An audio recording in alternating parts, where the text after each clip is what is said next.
Welcome to the FitnessFest Podcast. My name is Tyler Valencia, and I'm the president of KIPS and Time to Train Fitness. We have a special guest on the podcast today. We have Samantha Clayton. She's going to tell us about her background, talk about her time with the Olympics, talk about her current job, all these things that really show different areas of the fitness industry. And I can't wait to get this episode. First of all, Samantha, thank you for being our guest on the podcast. Thank you so much for inviting me on, Tyler. Really excited to be here with everyone. Great stuff. So let's kick it off with the first question that everybody gets. What is your story in the fitness industry? Can you give us a little background on Samantha before joining the Herbalife team? Yes, of course. I would love to. So my journey's pretty special. As you shared in the intro, I am an Olympian. I competed for the British Olympic team as a sprinter. Awesome. And so my whole life has just been centered around sports. You imagine from age 15 on, just training twice a day, just being really immersed. My sister's a two-time Olympian. My other sister was in a world championships. I married an athlete. And so my world in general has just been really focused around sports and performance. And so when I decided to hang up my spikes at the age of 21 due to injury, you always ask yourself that question of what's next, which direction am I going to take my life in? And, for me, moving into the fitness industry was just perfect. I love people. I love the human body. I love to help people. And so becoming a personal trainer just felt like a natural fit for me. Mm-hmm. My education background, while I was training for the Olympics, I studied chemistry at the University of Wolverhampton and just kind of had ideas as a child of being, a lab coat wearing, spec wearing scientist in a lab. But when you've spent a lot of time being out training, being in the gym, I just realized that I could never go down that road. And so I jumped into personal training by starting to train friends to start with. Had a girlfriend of mine who had just had a baby and was like, please, Sam, help me get in shape. And that's really what started my fitness journey. And I've never looked back. It's really evolved a lot since those days. But my initial step was just knowing that I love the gym life. I love training. And it just felt like, I had spent my whole life at that point just being immersed in fitness. And so it made perfect sense for me. Yeah. What would you say is the biggest difference in terms of mindset when you try to pull from working with athletes, being an athlete, and then working, we'll say, with general population? What does that kind of look like in your head? Yeah, I say everybody has an athlete inside of them. That's one of my biggest kind of go-to phrases is that, as athletes, we have a mindset where we're working always towards an ultimate goal. Mm-hmm. And I think for whether it's general population, somebody who's brand new, fresh off the couch, or somebody who's really an avid, gym goer, I think, that athlete mentality is helping people to set an ultimate goal, somewhere they're trying to get to, whether it's a body composition goal, whether it's a performance goal, like, running a 5K or feeling better.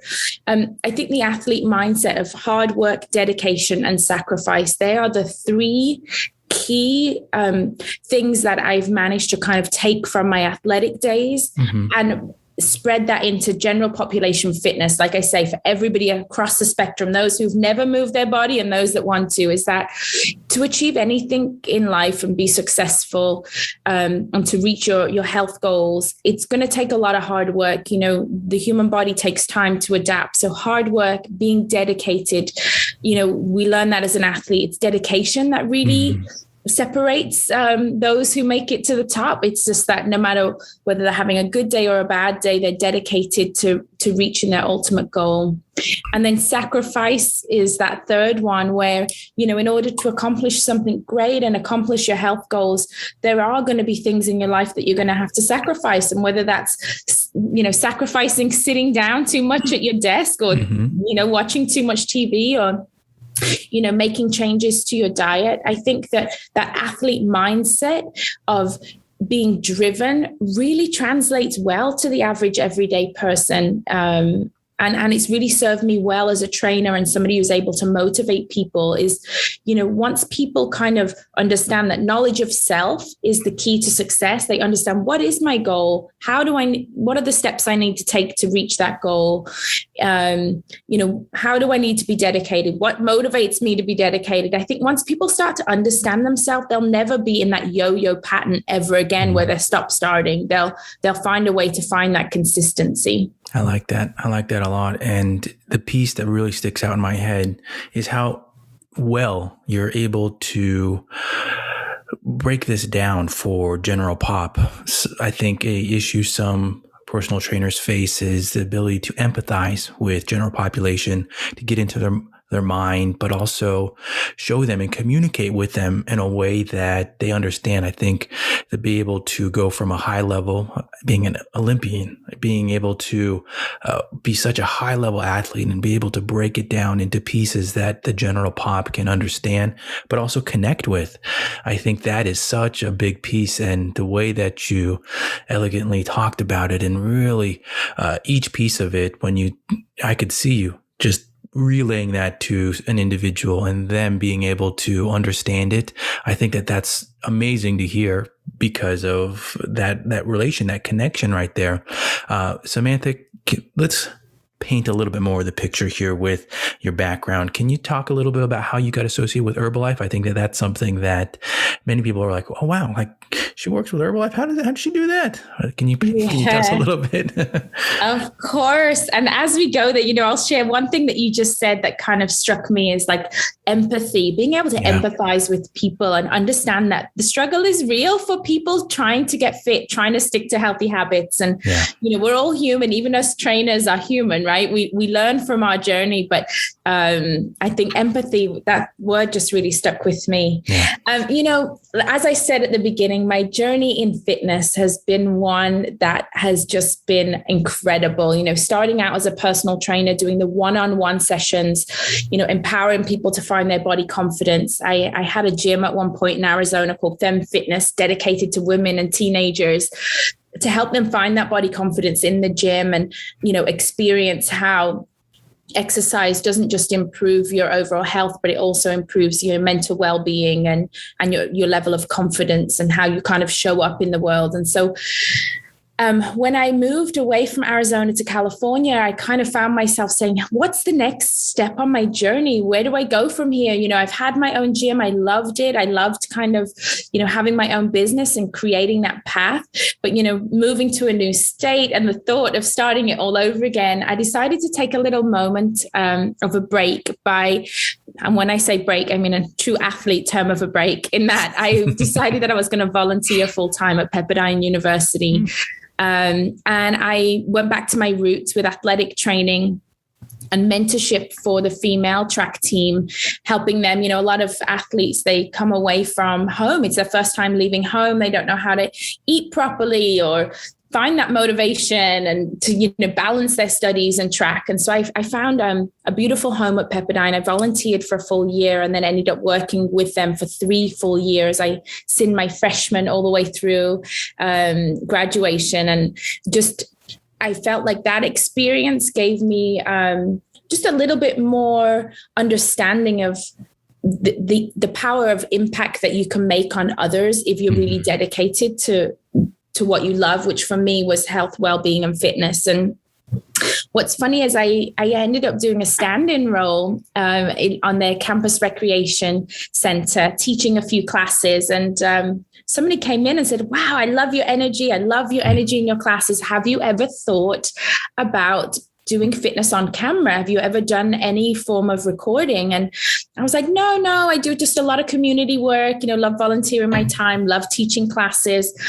And he said to me, I really think that you would do well in front of the camera. You'd be able to impact more people. And so he actually told me about an audition that was happening in Hollywood, the true Hollywood story. Mm-hmm. There was going to be an audition in Hollywood for the lead of a upcoming fitness DVD. Mm-hmm. and convinced me to go. And so I did. I went to my very first audition, super nervous, felt, like a kid. There I was. I'm a mother of 4 at that point. And you show up, there's lots of people who are beautiful and in great shape, and I felt very intimidated. But, when I got there, I went through the audition process, where they start to eliminate people. And just as my row was being eliminated, the main director, his name is Cal Pozo. He's a huge influence in the fitness industry and an incredible producer. As I was leaving, he's like, I've never seen you before. Tell me about yourself.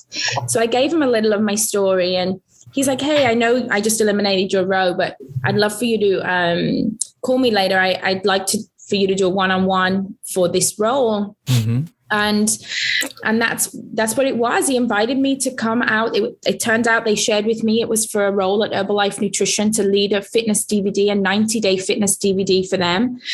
I got invited out to headquarters to do a tryout. They put me in front of the camera to see if I could kind of, forget that the camera was there and manage to act like it was an audience. And that was it. That was the start of my journey. And now I've been with Herbalife for just over 10 years now. Wow. And it started with what was supposed to be just being the face of their fitness DVD, helping to program and teach. Mm-hmm. And it turned into a big career where I've now helped them to create a culture of fitness and wellness globally. I've been responsible for all of their fitness programming around the world, bringing on other trainers to help spread that message. And I've just been really lucky to become part of a company that's really dedicated to helping people. And I've managed to, kind of bring in the fitness element to connect with what they already had, which was a very, very strong hold on nutrition for both weight loss and sports performance. And here I am 10 years later. I'm the vice president of sports performance and fitness for their global division and having the best time of my life. I love it. Amazing. And I mean, I always say that good things happen to good people. I think that you sharing about the volunteering, it's no surprise to me personally that you ended up with Herbalife and have grown with them because good things just happen to good people. I got to tell a little story here that reminded me, and I got to say these Pepperdine athletes they probably were so ecstatic to have you helping out with them, because I know that even though it's a different level, when I was in high school, we had an Olympian I was a jumper, and then Olympian became our jumping coach in the last year. And the level of coaching and the level of instruction, the technique was just so drastically different between our Olympian coach and the one that we had prior. And I'm sure that these athletes just were able to suck in all these great facts and little things that just take them to the next level. I know that happened for us and all the athletes that we had on the jumping part of the track team. Everybody just had a great season. So I'm sure that they were just as happy as I was in high school. I just have to put that little piece in there.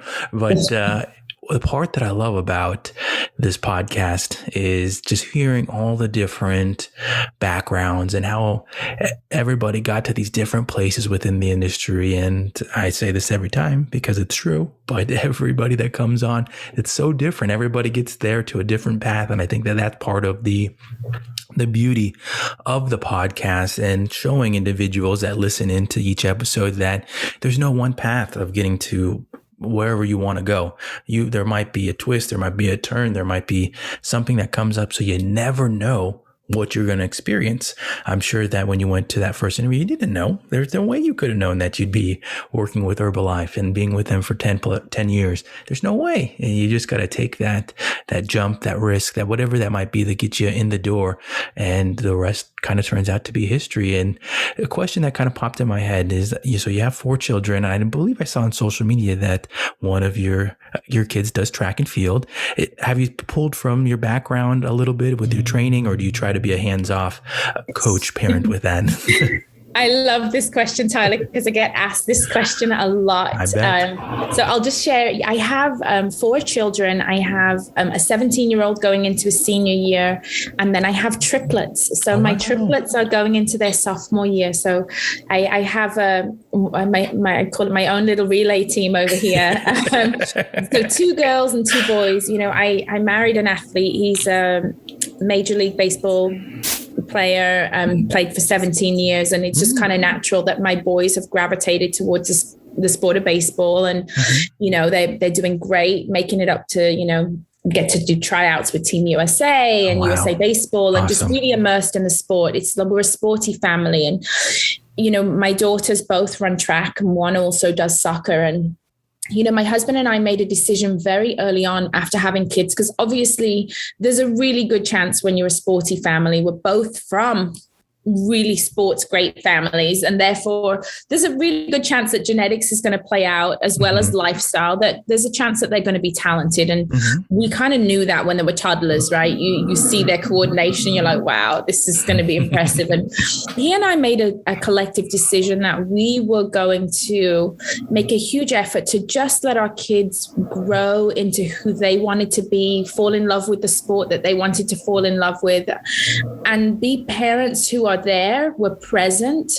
We'll often, you know, my husband's a coach at the high school. We volunteer in the community, you know, he coached Little League. But when it came to our kids, we're hands off. We are parents first, and we love to just sit in the stands and cheer them on. And, you know, I feel like my job with my kids is the same job that my mom had, which is to be the biggest support system and pick them up when they're not having a good day and convince them that tomorrow is going to be better. So I think a lot of the mental side of sport, they get just naturally as part of being in our household where we're dedicated to a healthy lifestyle. But you know, I don't coach my daughters. They have, you know, their high school coach, and occasionally, you know, I'll do a bit of volunteering, working at the snack shack like all the other moms. But, you know, we just had to make that decision early on, because we've seen what can happen when you can be overbearing parent. I think both my husband and I made success in our sports because our parents really knew nothing about it and just supported us and told us we were awesome. And I think that my kids value that now. Every now and again, you know, there's a few times my daughter has asked me, hey, mommy, can you come to the track and do some block work with me? Or, you know, can you come to the gym with me and help me with this? If they ask, I'm more than happy to do it, but we don't make it something that we push on them. It's just, we made a rule when they were toddlers and we've stuck with it, which is hard. I'm not going to lie. It's hard, but I value that. I'm a typical mom that shouts from the stands and just celebrates both their success and their losses. And I think that, you know, my job is to pack their lunch, make sure they're hydrated, and make sure I'm the mom that's cheering the loudest. I dig it. I really do like that. And with being in the exercise science realm, and exercise psychology has always been something that always fascinated me. But then looking at, we'll say, real life examples of athletes, high level athletes, and then their children. And one of the ones that always comes to my mind that isn't talked about as much, unless maybe you're in the LA market, but there is a radio host. I don't know if you know his name or if you know who I'm talking about, but Michael Thompson. His kids are very high level athletes. One of them, Klay Thompson, one of the best shooting guards, in my opinion, even though I'm a Lakers fan, one of the best shooting guards in the league, even though he's been injured. His son was with the Dodgers and other teams, and he had another son that played basketball as well. And one of the things that really came to my mind when I'd see this story was how he always talked about how his kids would play different sports and he never wanted them to specialize. He wanted them to do other things. And there is a exercise, or there is a anatomical part of it that we could talk about where giving the body rest, they're doing different things, building different muscle groups. But he would always talk about on the radio about the mindset of it, about how he just wanted them to get away from it and not be constantly entrenched in it. And with what you shared, it came to my mind because of the fact that you see these young athletes that are just constantly pressured. They're having to specialize in one sport, and you see them, sometimes they get even shows on TV, on big networks, Netflix, or even Amazon Prime. And then you never see them in the pros, and you wonder what kind of happened with them. And it's so refreshing to hear and you share what you're doing with your kids, because it's something that people can really pull from. I'm sure it's exactly what you said, that it's hard sometimes, but to hear you talk about it, share it, it's great.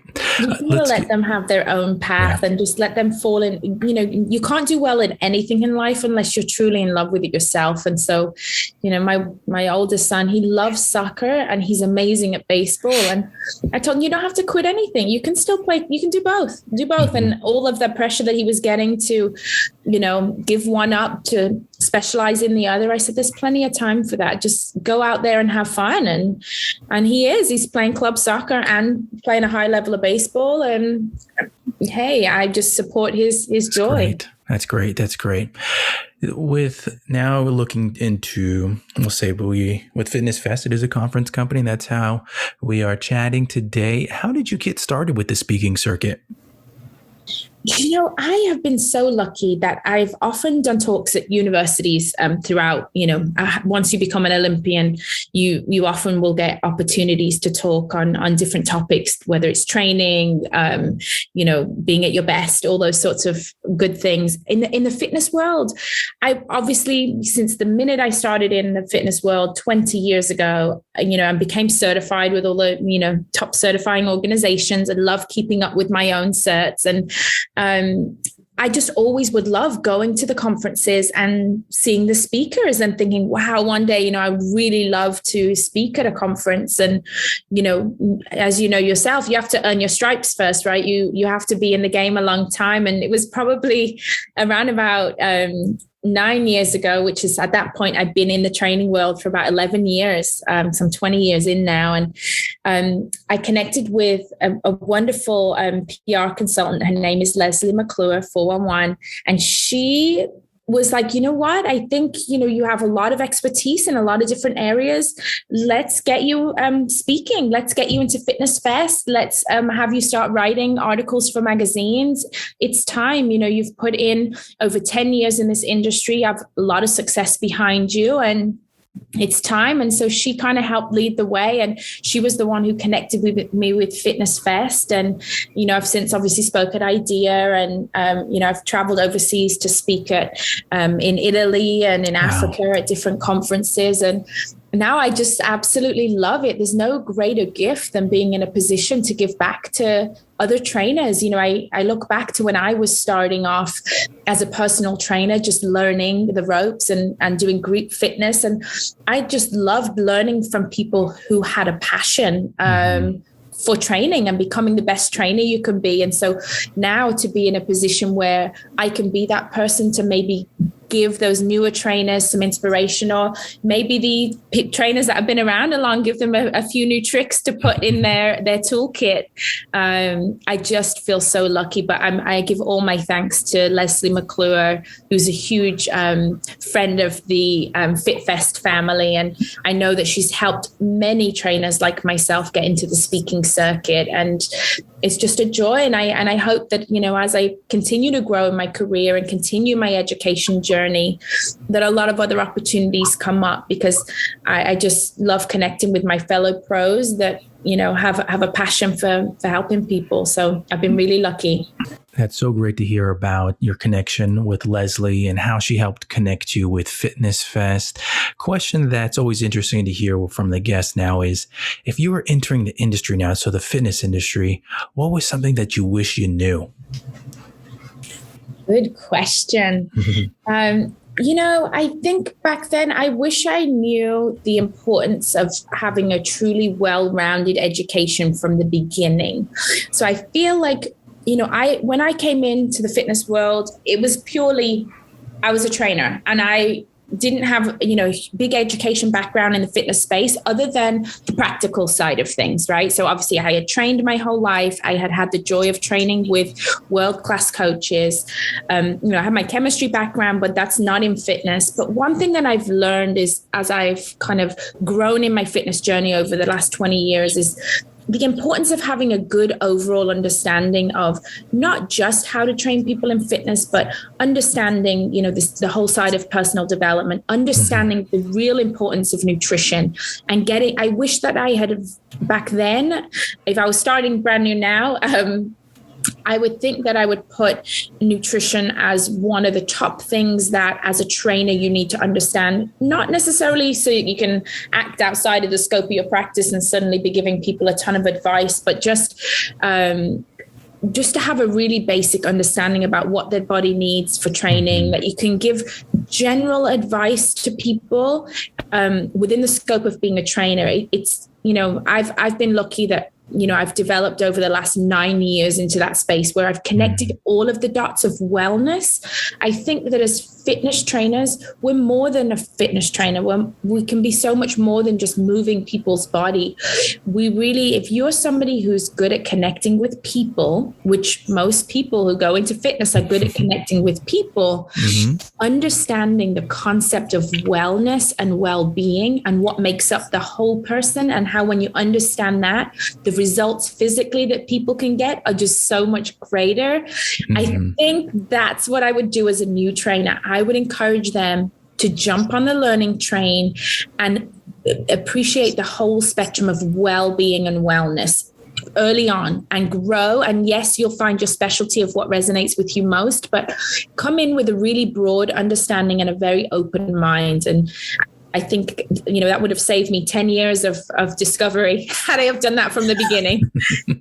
I couldn't agree more with the educational piece. There's two things that I have to add into it. And the first one is that I really do feel like the whole wellness space within the fitness industry is something that's been growing even more over the last 2 years.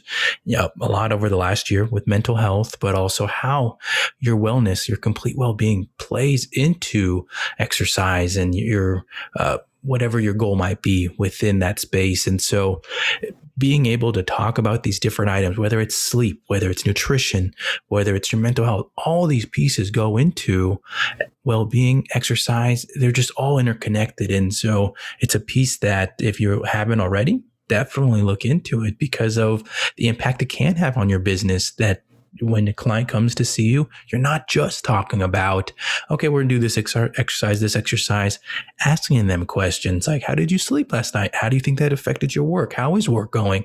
How is family going? All these pieces that tie into your session and just makes you even more complete trainer, coach, whatever you want to call yourself. It just completes the package, in my opinion, with that. Yeah. And I encourage people to jump out of the comfort zone. So quite often when we go to fitness conferences, we stick in the zone that we know. I encourage jump into the zone that you don't know. When you come to the fitness conference, go to the talks that you know nothing about.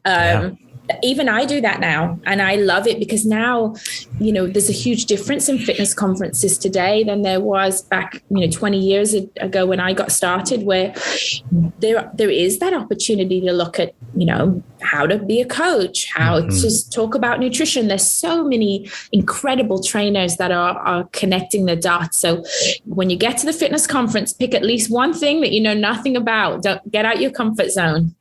Exactly. I've heard guests at FitnessFest that have come to my sessions before, and I'll say, oh, where are you going next? And the one that pops in my head, it's an individual. I believe he's actually from Guam. And I know that Janice will know what I'm talking about. But I asked him, like, oh, where are you heading to next? And he was going to a group fitness. I think it was maybe a Zumba class. And I don't have anything against Zumba. But I was like, you going to, he's like, yeah, I like to get as much information as I can to be able to bring it back to my members. And I was like, awesome, great mindset there. And it's great to hear other people talk about that for attending conferences.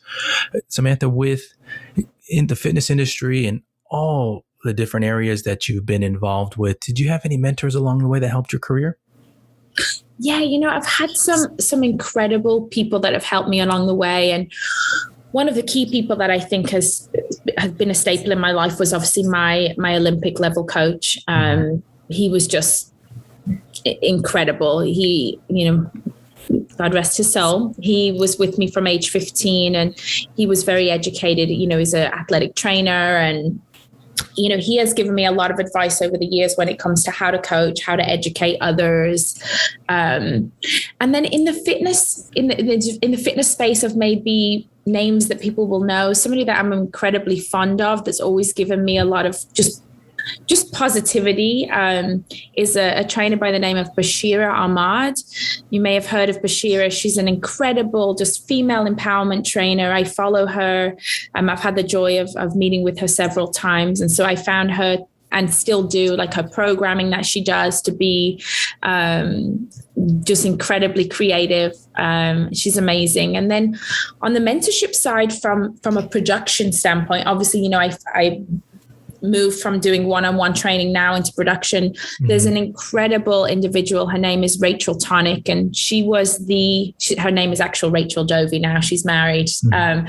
But she was a tech on my very first ever fitness job, so she's the tech that's helping you count down, helping you with the programming. Now she owns a fantastic company called Fit Life Productions. And in terms of being a fitness industry mentor, she's my go-to number one. She has just been incredible. I work closely with her now. She does a lot of work for Herbalife. And, obviously I met her through Herbalife. But she's a trainer herself. She's very knowledgeable. And so, yeah, she's somebody else who's really somebody that I turn to ask a lot of questions of. She really helped shape my career, and I'm very thankful for her support throughout the last several years. That's great. And that's great to hear throughout the different stops in your career where these people have come in, how they've helped, and all that great stuff. That's something that is always a topic that we ask on the FitnessFest podcast about mentors, and just to hear the different stories that the guests share is great. And it's something that I think everybody that comes on, they always preach about. Yes, please try to find somebody in your gym, in your area, to help you out with your career, to help get that ball rolling. And you never know where they're going to come up again in your life. Yeah, and I think that people having a mentor and subscribing to the mentality that you should rely on others to help you, mm-hmm. I think is the key to success for people in business as well. Of whatever you're trying to accomplish. I was lucky enough to have executive coaching with an incredible coach by the name of Michelle DeAngelis, and she had wrote a book. Her book is actually awesome. It's called Get a Life That Doesn't Suck is the name of her book. But she's an executive coach, and she's somebody, who's a paid mentor. I've had several sessions with her, because I feel even as you grow in your career and you think you've made it to where you are, there's always going to be somebody that can teach you more. Mm-hmm. And so I encourage everybody, subscribe to being coached. All the best minds in the world, they don't get there by themselves. You get there by relying on the people around you, by kind of seeking out those different people who are helping others be successful, by reading books. And I think I'm going to be an eternal student. I love it. That mindset, I feel like, is so prominent with individuals that come on the podcast. They share about the constant learning, the willingness to be taught. I think that's something that is unfortunately not as well seen across the fitness industry. There's individuals you see that they believe they know it all. They know it already. And the ability to learn from somebody, you get so much. And to hear that also you have, and I've shared this on the podcast before, is how my mentor now, he's not even in the fitness industry. It's something similar to what you just shared about having a business coach that helps you, that pushes you in different areas. And when you get to a certain stop in your career, you need some advice from somebody that's done stuff at a high level, because you never know, you're making guesses. And to be able to have someone to count on that also push you outside of your comfort zone when you are working as an executive is so necessary, but it's such a great resource to have, in my opinion. Definitely. Yes. Well, Samantha, before we wrap this up, can you give listeners some information about where they can find you online, social media, and all that kind of good stuff? Yeah, of course. I would love to. So on Instagram, you can find me at Samantha Clayton Fitness. And if for anybody who's really interested in seeing the work that I do with Herbalife Nutrition, there's the herbalifenutrition.com website that people can visit. And from there, they can navigate to herbalifenutritionfitness.com, which is a free fitness website where I've worked with many trainers globally to put free workouts online so that people can be inspired and find some new moves and get their bodies moving. And so again, it's at Samantha Clayton Fitness to find me directly. And a lot of the work that I do is with Herbalife Nutrition on all of their handles, and herbalifenutritionfitness.com. Great stuff. Great stuff. So if you want to see Samantha at the upcoming Fitness Fest in September, she has 2 sessions. Both of them are on Saturday, September 11th. She has her nutrition and functional fitness for personal and business success at 9:30, and then her evening stretch and Herbalife giveaway at 5:15 p.m. So check those out if you haven't signed up for them already. Saturday's the day to see Samantha. Go there. Go sign up, register, make sure you see it, take a picture, tag her, all that kind of great stuff. Samantha, thank you for coming on the Fitness Fest podcast, sharing just so much information. And I loved the path of this podcast episode because we got it all. We talked about the Olympics. We talked about Herbalife. We talked about your kids and your approach to raising your kids with having such an advanced background in athletics and what you do now, all that kind of great stuff. I can't thank you enough for being a guest on the podcast. Thank you so much for having me. And I look forward to seeing everybody at Fitness Fest.